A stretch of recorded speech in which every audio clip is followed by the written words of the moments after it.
Upper Audio presents You May Kiss the Bride, The Penhallow Dynasty, by Lisa Berne. Performed by Carolyn Morris.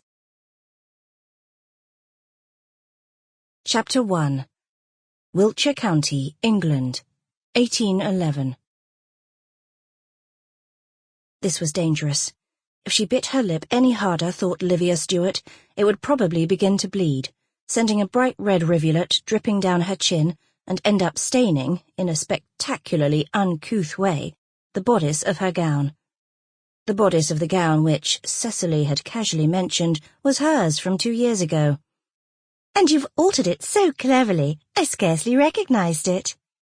Cecily's voice was soft and friendly, but in her pretty blue eyes there was, unmistakably, the gleam of cruel mischief. "I knew, of course, from the colour, which is no longer quite in fashion." Short of telling Cecily to stuff it, there didn't really seem anything Livia could say, but she was spared the necessity of trying to think up something polite when Lady Glanville, Cecily's mother, turned her gaze to Livia and subjected her person to a comprehensive scrutiny. "Indeed," her ladyship finally said, with the gravity of one considering a matter of deep existential import. "That particular shade of rose was very popular. Princess Charlotte, I believe, favoured it highly. I'm not at all certain, however, that it's suitable for one of your colouring, Livia dear. It complements fair hair, such as Cecily's, as well as a pale complexion like hers. I'm sorry to say that you are rather brown."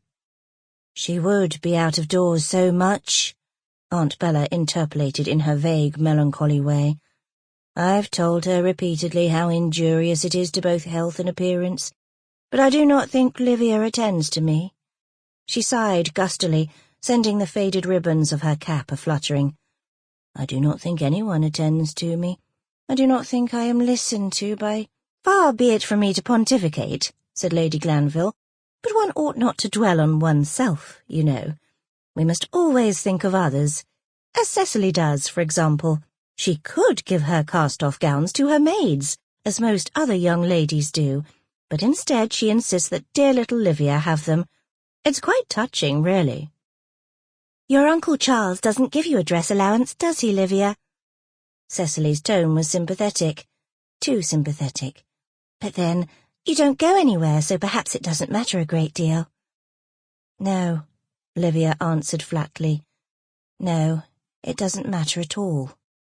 Now it was Lady Glanville who audibly sighed as she glanced around the large drawing-room with its dated, shabby furniture, the wallpaper from a generation ago, pock-marked with ghostly rectangles, where valuable paintings had once hung, but had since been sold. "It's dreadfully lowering," she said, "to see a gentleman's family so reduced. Why, it was only 10 years ago that we met nearly as equals." Livia felt her teeth grit. She'd been forced to participate in these occasional morning visits from Cecily, the Honourable Miss Orr, and her mother, the Right Honourable Viscountess Glanville, for years. Because they were wealthy and high-born, apparently their arrogance and rudeness were to be endured. Livia clenched her hands tightly in the folds of her gown. Cecily's gown. "Well, there's no use in dwelling on what can't be changed," went on Lady Glanville. "I am afraid that life simply isn't fair. A disagreeable fact, but what can one do? Now do stop frowning, Livia dear, for I'm delighted to tell you we've come for the express purpose of offering a little treat." "I'm all ears, ma'am," replied Livia with what had to be obvious sarcasm, but Lady Glanville only said, with her Arctic smile, "We are hosting a ball next week. It shall be a kind of debut for Cecily. In addition, Mr. Gabriel Penhallow and his grandmother, Mrs. Penhallow, come to visit us," Cecily said breathlessly. "The Penhallows, of Sermont Hall. We met Mrs. Penhallow in Bath a few months ago. She wrote us a letter.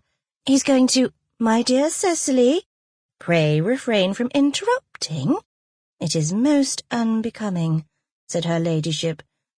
"As you know, Bella, earlier in the summer I insisted that Lord Glanville go to Bath in order to drink from the waters. His gout, unfortunately... Sample complete.